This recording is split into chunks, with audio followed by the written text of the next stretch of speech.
la maison de quartier des Vauvettes.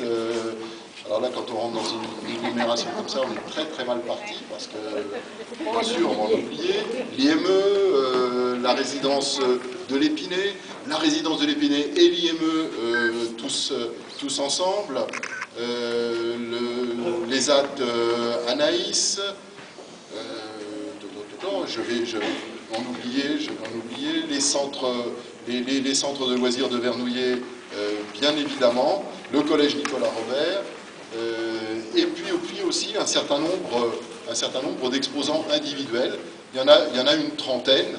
Bon, il y en a un qui mérite sans doute d'être mis un peu à l'honneur, puisque vous êtes tous autour de sa tour Eiffel, Monsieur Martin, qui travaille depuis la troisième édition, donc ça fait 1 an et demi que le travail est en route, et je pense que l'œuvre de l'année prochaine est déjà plus qu'en gestation.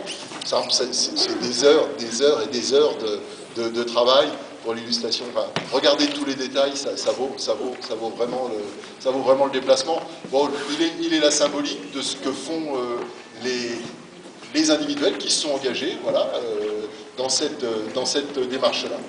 Je voudrais souligner que la ville de Vernouillet a permis aussi à ceux qui le souhaitaient, aux différents organismes, de bénéficier de l'aide technique et de support de Catherine Alonso, qui se cache je ne sais pas où, et qui a aidé, elle est là-bas, qui a aidé et accompagné l'Épinay, l'IME, le CCAS de Vernouillet, je dirais, entre autres, j'en oublie peut-être, mais peu importe, et qui nous propose, elle également, sur la scène, une de ses œuvres personnelles.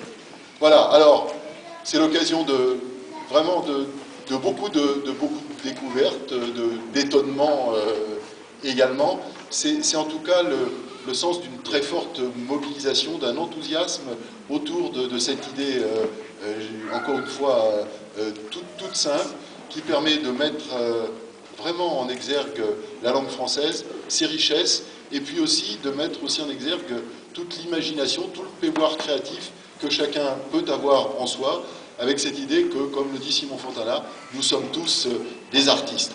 Alors lui, c'est un artiste un petit peu particulier dans ce genre de choses. Vous savez que l'an dernier, il nous avait fait phosphorer très très dur avec un introuvable.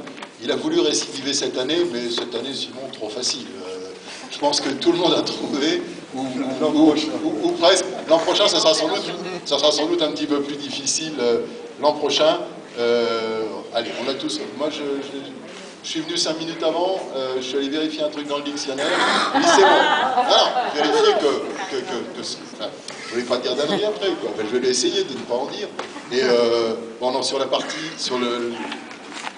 étymologique, historique, et avec l'origine italienne qui convient. Voilà, mais je ne vous en dis pas plus, parce qu'il y en a peut-être encore qui vont se creuser les ménages autour de tout cela. Écoutez, merci de votre participation. Merci à ceux qui nous rejoignent cette année. Vous êtes cordialement invités à l'inauguration samedi prochain à 18 h à l'hôtel Montulé pour la partie de Dreux. Il y a une expression de la production de Dreux ici. Il me semble, mais M. Bernacchi. Voilà. Ah ben oui, voilà. Donc c'est le numéro 43. Voilà.